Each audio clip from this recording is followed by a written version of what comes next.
Hello guys, आप सभी ने तो अल्बर्ट आइंस्टाइन के नाम सुना ही होगा, जिन्होंने थ्योरी ऑफ रिलेटिविटी का सिद्धांत दिया था। लेकिन आप में से बहुत से लोग उनके जीवन के बारे में बहुत कम जानते हैं। लेकिन डरने की कोई बात नहीं। आज हम इस वीडियो में बात करने वाले हैं अल्बर्ट आइंस्टाइन के जीवन के बारे में। लेकिन वीडियो को शुरू करने से पहले अगर आप हमारे इस चैनल पर नए हैं तो चैनल को सब्सक्राइब कर दीजिए। उधर घंटी वाले बटन को प्रेस करना ना भूलें, ताकि आपको हमारे आने वाले नई वीडियो की नोटिफिकेशन सबसे पहले मिलती रहे। तो चलिए वीडियो को स्टार्ट करते हैं।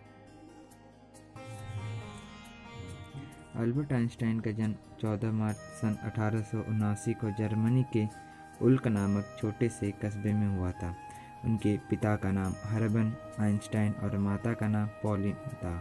पॉलिन को अपने पुत्र से बहुत प्यार था तथा वो कब उसको अपने से दूर नहीं करते थे। अल्बर्ट 3 वर्ष का हुआ तो उनकी माता के लिए एक समस्या खड़ी हो गई कि वह बोलता नहीं था। सामान्यतः 3 वर्ष के बालक तुतलाकर बोलना सीख जाते हैं। फिर भी माँ ने उम्मीद नहीं छोड़ी और उसे पियानो बजाना सिखाया।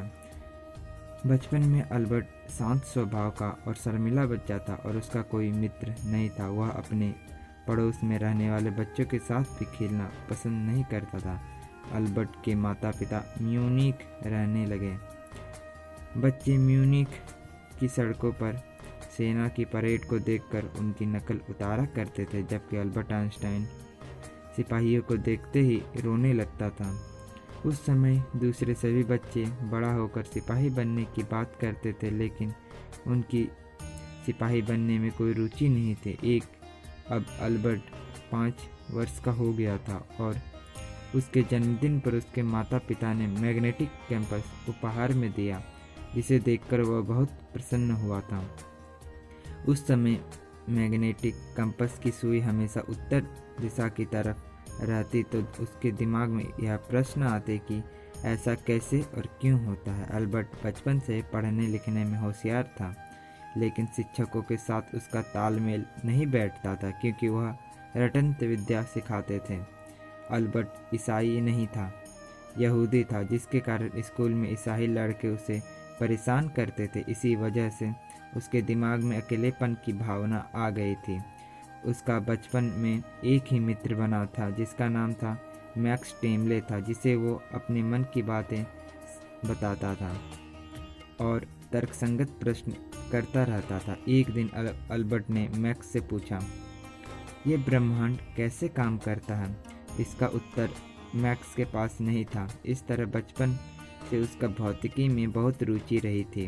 अल्बर्ट के चाचा जेकब एक इंजीनियर थे, जिन्होंने अल्बर्ट के मन में गणित के प्रति रुचि दिखाई थी।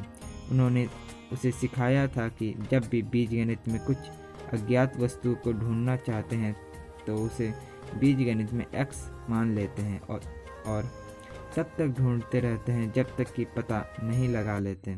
अल्बर्ट जब 15 वर्ष का हुआ तो उसके पिता के कारोबार में समस्या आ गई, जिसके कारण उन्हें कारोबार बंद करना पड़ा। अब उसके माता पिता उसको जिम्नेजियम स्कूल में दाखिला दिलाकर नौकरी की तलाश में दूसरे शहर चले गए।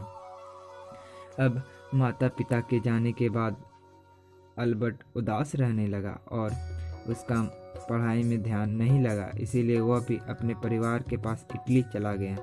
इटली में उसने खुद बहुत सुखद समय बिताया। उसके बाद 16 वर्ष की उम्र में अल्बर्ट को स्विट्जरलैंड के एक स्कूल में पढ़ने के लिए रखा गया। यहाँ पर उसने भौतिकी में गहरी रुचि दिखाना शुरू कर दिया और योग्य अध्यापक भी मिले। यहीं पर उन्होंने सापेक्षता का सिद्धांत का पता लगाया था। अल्बर्ट ने ज्यूरिख से स्नातक की डिग्री प्राप्त की।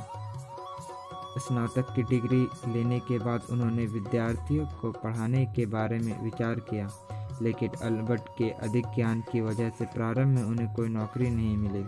सन 1902 में अल्बर्ट आइंस्टाइन को स्विट्जरलैंड के बर्न शहर में एक अस्थायी नौकरी मिल गई। अब उन्हें अपने शोध लेखों को लिखने और प्रकाशित कराने का बहुत समय मिला।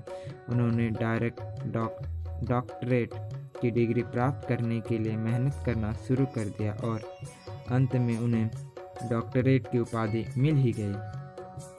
ज्यूरिख विश्वविद्यालय में उनको प्रोफेसर की नियुक्ति मिली और लोगों ने उन्हें महान वैज्ञानिक मानना शुरू कर दिया। सन 1905 में 26 वर्ष की आयु में उन्होंने सापेक्षता के सिद्धांत प्रतिपादित किया, जिसने उसे विश्वविख्यात कर दिया। इस विषय पर उन्होंने केवल 4 लेख लिखे थे, जिन्होंने भौतिकी का चेहरा बदल दिया था। इस सिद्धांत का प्रसिद्ध समीकरण E=mc²,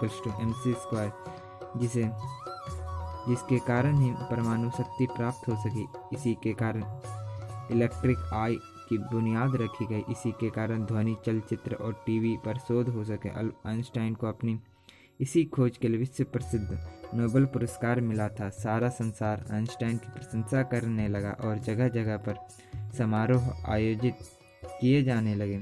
इतना सब कुछ होने के बाद भी वो हमेशा नम्रता से रहते थे। आइंस्टाइन विश्व शांति और समानता में विश्वास रखते थे और इसी कारण उन्हें गांधी जी की तरह महान पुरुष कहा जाता था। आइंस्टाइन को अपने जीवन में सबसे ज़्यादा दुख तब हुआ जब उनके वैज्ञानिक आविष्कारों के कारण बाद में परमाणु शक्ति का आविष्कार हुआ था, जिससे हिरोशिमा और नागासाकी जैसे नगर ध्वस्त हो गए। तो चलिए आइंस्टाइन के परिवार के बारे में जानते हैं। 1903 में अल्बर्ट आइंस्टाइन का विवाह उनके मिल्वा मैरिक से हुआ। उनके यहाँ 2 पुत्र अल्बर्ट और एडुआई ने जन्म लिया था। आइंस्टाइन के विवाह से पहले भी पुत्री थी, जिसे आइंस्टाइन ने गोद लिया था, लेकिन उसकी बचपन में ही मौत हो गई थी। 14 फरवरी सन 1919 में उनका मैरिक से तलाक हो गया और इसी वर्ष में उन्होंने दूसरी शादी कर ली थी।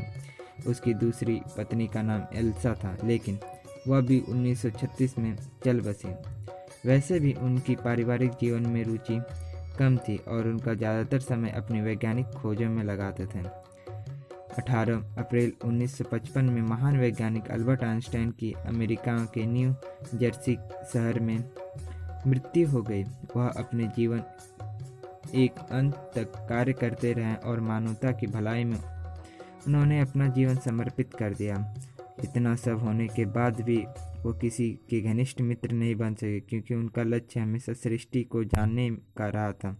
आइंस्टाइन की प्रतिभा से प्रभावित होने के कारण मृत्यु के बाद उनके दिमाग का अध्ययन किया गया, लेकिन कुछ शेष तथ्य हाथ नहीं आए। अगर आपको हमारी ये वीडियो पसंद आती है तो वीडियो को लाइक, चैनल को सब्सक्राइब और कमेंट